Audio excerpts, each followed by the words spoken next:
Баршаңызға Абу-Дабидан жалынды сәлем. Біздің 7 күндік демалысымыз өз мәресіне жетті. Мен Абу-Даби жайлы толыққанды блог түсірмеймін деп шештім. Себебі Біріккен Араб Әмірлігі, Турция сияқты біздің қазақстандықтар арасында өте танымал бағыт, көбісі келіп демалып жатады. Сондықтан да тек осы Абу-Дабидегі топ 5 орын жайлы түсірейін деп шештім. Яғни келген туристердің көруге тұрарлық 5 орны. Біздің осы жолғы сапарымыз тек демалыс болған жоқ, ол жұмыс бабымен және түрлі жиындар, мастер-майндтар болды. Сондықтан да уақыт тапшылығына байланысты мен 5 орынның сіздерге 3-еуін түсірдім. Қалған 2-еуін түсіре алған жоқпын, бірақ мен осыдан 5 жыл бұрын болған кезде сол 2 орынға барған болатынмын. Сол кездегі фото-видеоларды сіздерге қазір қоямын. 5 жылдың ішінде оларда қатты өзгеріс болған жоқ. Тек қана кіру құны ғана өзгермесе. Демалыс айтып кеткендей керемет өтті. Қазір қараша айының соңы, ауа райы қолайлы, судың температурасы да жақсы. Кешке қарай кішкене салқын болады, бірақ бәрі жақсы. Абу-Даби өзі көптеген аралдардан тұратын үлкен қала, Біріккен Араб Әмірлігінің астанасы. Сондықтан да бұл жерде өйстіп аралдан аралға жүресіздер. Әрине енді Біріккен Араб Әмірлігінде такси құны кішкене қымбаттау, бірақ қоғамдық көліктер де бар. Дубаймен салыстырғанда бұл жерде қоғамдық көліктер олай қатты дамымаған. Енді жаңағы топ 5 орынға көшетін болсақ, онда әрине де бірінші орында тұрғаны ол әлемге әйгілі Шейх Заид мешіті. Өте әдемі, өте алып, керемет құрылыс. Аппақ мәрмәрден салынған, ішіндегі жаңағы араб стиліндегі, мұсылман стиліндегі мозаикалар, түрлі жаңағы ою-өрнектер өте көздің жауын аларлықтай. Бас залында керемет үлкен люстра тұр. Сонымен қатар біздің Астанадағы мешітке кірсеңіздер, жаңағы бір стенасында, бір қабырғасында Алланың 99 есімі жазылған ғой. Тура солай, яғни осы мешіт ең бірінші өзім көргенім 5 жыл бұрын осы Шейх Заид мешітінде сондай қабырға бар еді. Әдемі, жаңағы кілемдері де керемет, барлығы тоқылған. Бұл мешітке кіру құны әрине де тегін, бірақ былтыр 24 жылдан бастап алдын ала сайт арқылы тіркелу керек. Тіркеліп электронды QR код аласыздар және сол QR кодты сканерлеп кіресіздер. Өздеріңіз әрине де білетіндей, мешітке деген ол дресс-код болу керек. Бұрында, сол мен 5 жыл бұрын келген кезде абайкаларды өздері беретін, сол абайкалармен міндетті түрде кіру керек болатын. Яғни мен өйстіп жабық болып келсем де, басымды жауып, олар айтатын жоқ, біздің абайкалармен ғана кіресіздер. Қазір менің білуімше, әркім өзі жаңағы жабық киім кисе кіре бере алады. Жалпы ақпараттың бәрі интернетте бар. Екіншісі ол балалары бар адамдарға арналатын ақпарат шығар. Яс аралында орналасқан үлкен парктер. Ол жерде сауда-саттық орталығы, Феррари парк және Warner Bros. Парк бар. Сонымен қатар үлкен аквапарк бар. Мен келген кезде Warner Bros.қа кірген едім, себебі андай қатты жылдамдықтағы аттракциондарды өз басым ұнатпаймын. Сондықтан тек Warner Bros.қа кіріп шықтым. Есте қалғаны әрине де ол Том и Джерри мультигіндегі үй. Мен жастағыларым барлығы Том и Джерри мультигімен өскен шығар. Сондықтан да бір сондай ыстық сезім, флешбэк болды өзімнің балалық шағыма. Сосын тағы да бір мультик бар еді ғой, ежелгі адамдар жайлы. Сол мультик павильонына кірдім. Яғни балаларға өте қызық болады.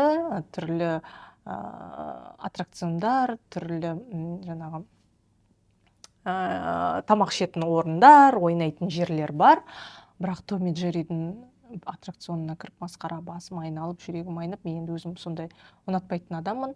Бірақ өте қызық болды. Кіру құны $100 шамасында, бірақ егер сіздер 3 паркқа бірге кіргілеріңіз келсе, әрине де кіру құны өзгереді. Сондықтан да өздеріңіз енді қарайсыздар ғой, қалай жоспарлайсыздар, себебі парктер өте үлкен.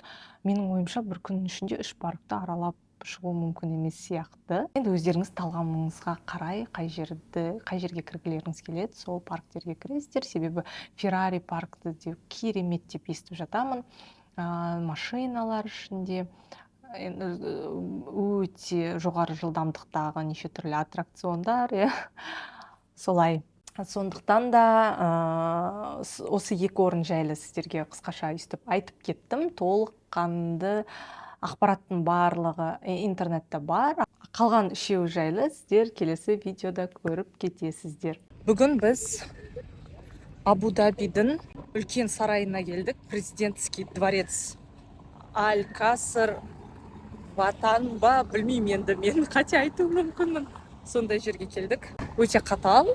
Мына жермен жүріңіздер, мына жермен кіріңіздер. Мына жерде машина тоқтайды, автокөлік тоқтайды деп бәрін ескертіп айтып жатыр. Охрана көп, күзетшілер көп. Солай ал кіріп баратырмыз.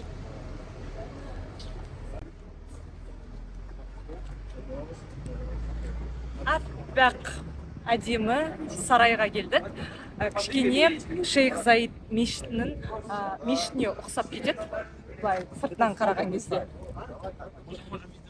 Біз өте үлкен группамен экскурсияға келдік. Артындағы адамдардың барлығы сол бізбен бірге келген. Или біз олармен келдік па. Бұл тек Абу-Дабидің ғана емес, бүткіл Біріккен Араб Әмірлігінің үлкен бір тарихи құндылығы бар ғимараттардың біріне жатады. Атауы жаңағы араб тілінен аударған кезде ұлт сарайы деген мағынаны білдіреді екен.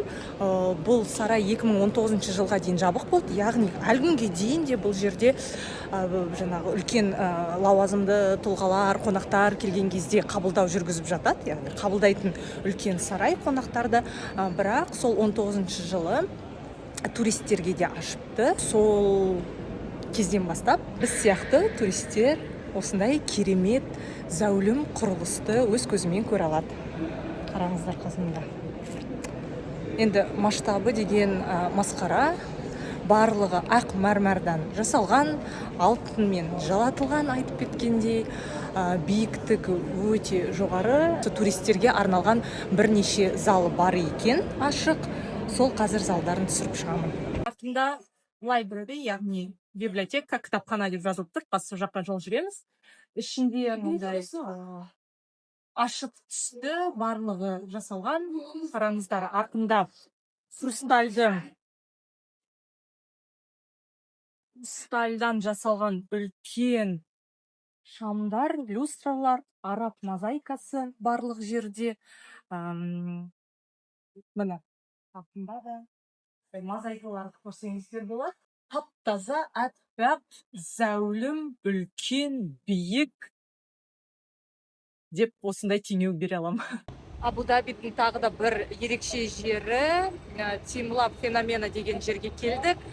Бұл өнер, табиғат, заманауи эффекттер тоғысқан мұражай. Бұл мұражай осы 2025 жылы сәуір айында ғана ашылған. Атақты жапондық Тимлаб дейтін арт коллектив жасаған музей. Бұл жерде әр объект жай ғана салынған емес.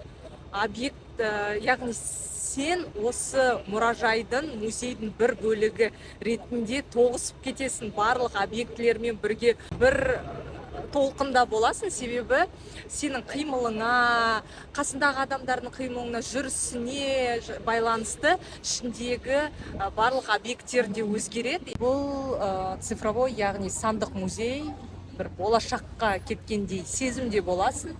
Солай интернетті жазып жатыр.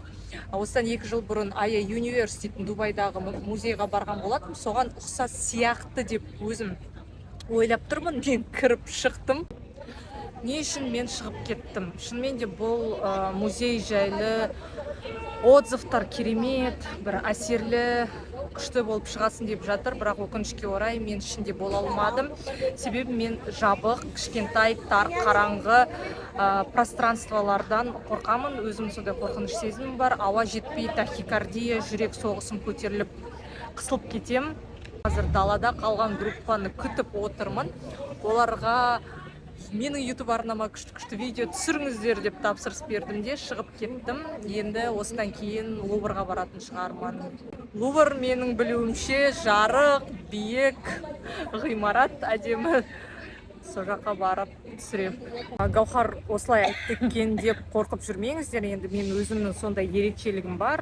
Бұлай жалпы кішкентай балалар да барлығы да кіріп шығып жатыр. Өте әсерлі деп жатыр. Менде бұл ерекшелік осыдан қазір айтайын 2 жылдай пайда болған сияқты. Оған дейін мүлдем болмаған еді. Өкінішке орай солай. Жаңағы Тимлаб феноменадан Луврға дейін шаттл бастар жүреді. Тегін кішкентай қара микроавтобустар, солармен міне келіп қалдық. Жаяу 15 минут, машинамен 3-4 минут. Бір дирхам қазіргі курс. Міне қараңыздар, осындай кең биік жер болу керек қой, музей деген. Күшті рахаттанып келе жатырмын. Адам аз, очередь болған жоқ, билетті тез алдық. Және вау. Үсті қараңыздар. Не, деревья аватары сияқты ма? Или ұқсай ма, ұқсамай ма? Өте қызық жер екен. Міне. Осы жерде міне түсіреді. Әйгілі фото-видеолар қазір. Инстаграмное место ғой, осы жерде барлығы түсіріп жатады. Арнайы түсіретін жер, және бұнда кезек бар. Көп емес, бірақ.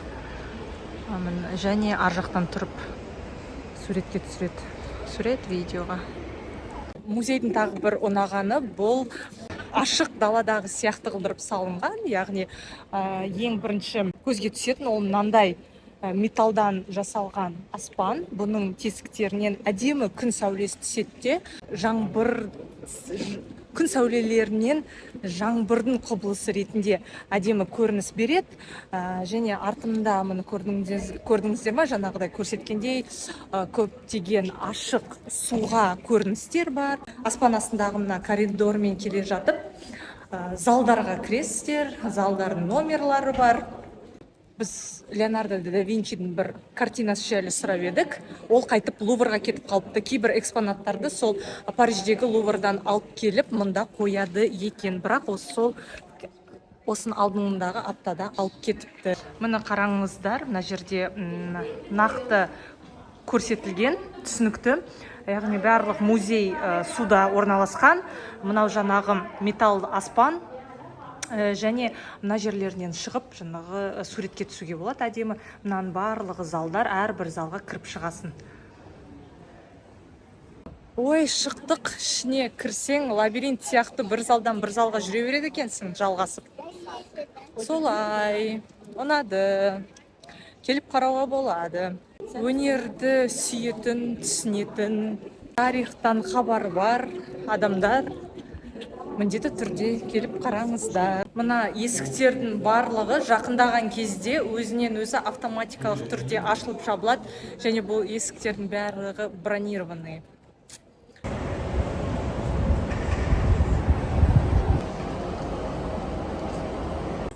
C'est la terrasse qui est bien, peut-être. La terrasse est magnifique. T'as des trucs. Non, c'est la maman. C'est là.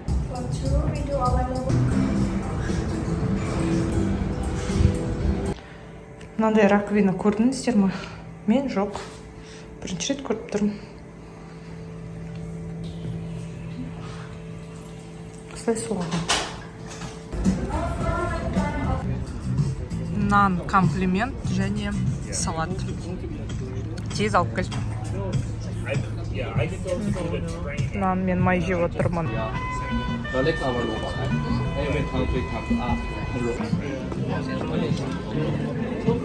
Это мое.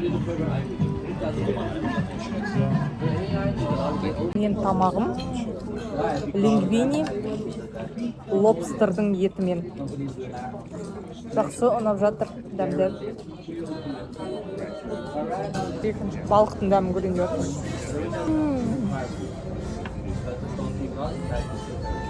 Балық күшті. Жұмсақ, Луврдан шықтық және 2 минут жүрген кезде мына паркингтарға қарама-қарсы жерден таксиға отырып кетуге болады. Таксиімізді күтіп тұрмыз. Осымен бүгінгі күн аяқталды.